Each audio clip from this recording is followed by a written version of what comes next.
दोस्तों आज का हमारा करंट अफेयर का जो टॉपिक है वो है G20 की समिट।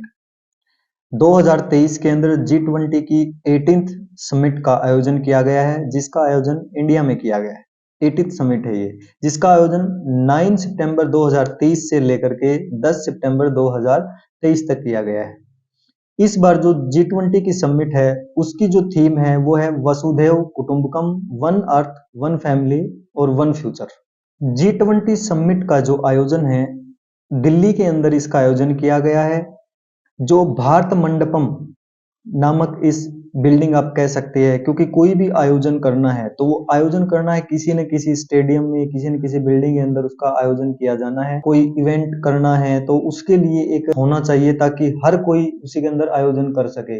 इसके लिए दिल्ली में भारत मंडपम नामक एक ये बिल्डिंग का इनॉग्रेशन जो थोड़े दिन पहले माननीय श्री नरेंद्र मोदी जी ने किया है, उसके अंदर G20 समिट का आयोजन किया गया है। G20 की इस समिट के अंदर मेन रूप से हम देखते हैं कि 3 प्रपोजल लेके आए गए हैं जो इंडिया के द्वारा, जिसपे सभी G20 देशों की सहमति बनी हुई है।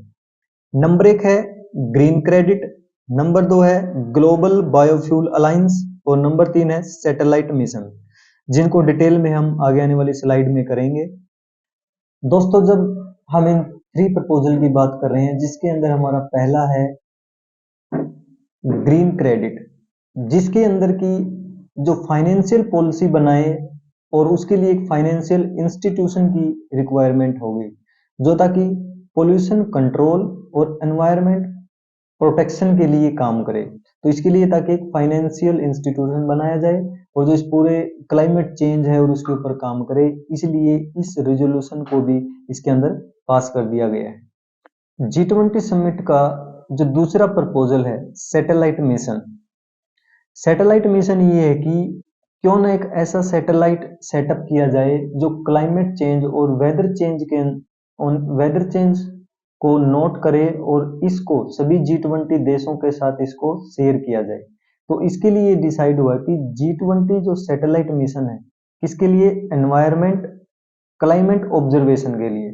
तो ये जो सैटेलाइट है नासा जो यूएसए की स्पेस रिसर्च ऑर्गेनाइजेशन है और इसरो, इन दोनों के द्वारा इस एक सैटेलाइट बनाया जाएगा जिसको निसार के नाम से जाना जाएगा और इस सैटेलाइट के द्वारा जो इंफॉर्मेशन मिलेगी वो सभी देशों के साथ में शेयर की जाएगी। तीसरा जो हमारा प्रपोजल है जो G20 समिट के अंदर किया गया है वो है ग्लोबल बायोफ्यूल अलायंस। दोस्तों अभी क्या फॉसिल फ्यूल जो यूज कर रहे हैं, जो प्रदूषण में और क्लाइमेट चेंज में सभी के अंदर जिसका एक नेगेटिव इफेक्ट है, तो उस चीज से बचने के लिए क्यों ना बायोफ्यूल का यूज किया जाए। बायोफ्यूल जो एक रिन्यूएबल एनर्जी सोर्स है और जो बायोमास के द्वारा ड्राइव किया जाता है, जैसे शुगर कैन, कॉर्न, सोयाबीन, इन सब से। बायोफ्यूल के अंदर भी हम दो चीजें देखते हैं, बायोफ्यूल और सस्टेनेबल बायोफ्यूल। सस्टेनेबल बायोफ्यूल जो एक ऐसा बायोफ्यूल है जो एग्रीकल्चर वेस्टेज के साथ बनाया जाएगा और इसको सेकंड जनरेशन इथेनॉल कहा गया है। और जो सिंपल इथेनॉल की हम बात करते हैं जिसे फर्स्ट जनरेशन इथेनॉल किया गया है, ताकि इसका यूज हम कर सकें और ताकि जो क्लाइमेट चेंज है उसके अंदर इसका थोड़ा सा पॉजिटिव इफेक्ट पड़ेगा। तो इसके लिए सभी देशों ने मिलकर के एक अलायंस बनाया है जिसको ग्लोबल बायोफ्यूल अलायंस के नाम से जाना गया है।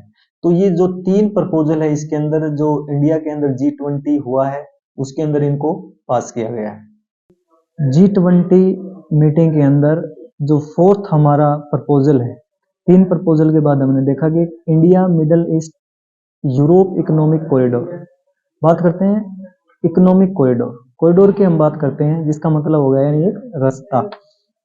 और इकोनॉमिक कॉरिडोर यानी वो रास्ता जो किसको, इकोनॉमी को प्रभावित करता है, मतलब किसी भी देश के अंदर जो उसका व्यापार चलता है इकोनॉमिक। तो यहाँ से क्या डिसीजन लिया गया है कि एक इकोनॉमिक कॉरिडोर बनाया जाए जो 2 या 3 या इससे ज्यादा भी महाद्वीपों को कम से कम जोड़े। तो G20 की समिट के अंदर ये डिसाइड किया गया कि एक इकोनॉमिक कॉरिडोर जो इंडिया से स्टार्ट होकर के और यूएई और फिर सऊदी अरब के रास्ते इजराइल और वहां से फिर ग्रीस होते हुए इटली और जहां से फ्रांस और आगे यूएसए तक जाए, यानी ये जो इकोनॉमिक कॉरिडोर है जो कई देशों की इकोनॉमी को प्रभावित करेगा और यहाँ से एक व्यापार होगा, तो इसका डिसीजन इस G20 समिट में लिया गया है, जिसे हमने नाम दिया India middle east Europe economic corridor, जिसके अंदर मुख्य रूप से इंडिया है, यूएई है, सऊदी अरबिया है, जॉर्डन है, इजराइल है, ग्रीस है, इटली है, जैसे कुछ मुख्य देश इसके अंदर शामिल है। तो दोस्तों इस स्लाइड में हम देखेंगे कि जो इस इकोनॉमिक कॉरिडोर के अंदर जो देश आए हैं उनकी कैपिटल और करेंसी को, क्योंकि हम देखते हैं हर कम्पिटिटिव एग्जाम में कंट्री कैपिटल और करेंसी से एक क्वेश्चन बनता है, तो उसको ध्यान में रखते हुए हम यहाँ पे इसकी कैपिटल और करेंसी को देखेंगे। इंडिया न्यू दिल्ली इसकी कैपिटल है और रुपीज क्या है इसकी करेंसी है। उसके बाद हम बात करते हैं यूएई यूनाइटेड अरब अमीरात, अबू धाबी कैपिटल है इसकी और दिरहम इसकी करेंसी है। उसके बाद हम करते हैं सऊदी अरबिया की बात, जिसकी कैपिटल है रियाद और जिसकी करेंसी है रियाल। जॉर्डन देश की बात करते हैं अमान इसकी कैपिटल है और दिनार इसकी करेंसी है। उसके बाद हम बात करते हैं इजराइल की, जिसकी राजधानी है जेरूसलम और शेकल है इनकी करेंसी। तो दोस्तों यहाँ पे देखते हैं कि करेंसी के साथ में है ना कई दफा उस देश का नाम भी होता है, जैसे कि हम बात करते हैं डॉलर की, यूएस डॉलर होता है या और देश का नाम लेके उसका आगे डॉलर लिखा जाता है। जैसे रुपए की हम बात करते हैं तो जैसे Indian rupees, Pakistan rupees, Bangladesh rupees, तो यहाँ से अगर ऑप्शन में देश का नाम है तो वो हम समझ जाएंगे कि उसी के साथ है। तो जैसे ग्रीस है तो ग्रीस की कैपिटल एथेंस है, यूरो उसकी करेंसी है। इसी तरीके से इटली है, रोम इसकी कैपिटल है और यूरो उसकी करेंसी है। तो यहाँ से एक क्वेश्चन बनता है, इसलिए हम एक कंप्लीट लिस्ट करने के बजाय जिस जिस हम किसी संगठन का या कोई और जीके का टॉपिक कर रहे हैं तो साथ में जो भी उसके अंदर देश आएगा साथ के साथ उसको कवर करते हुए चलते हैं।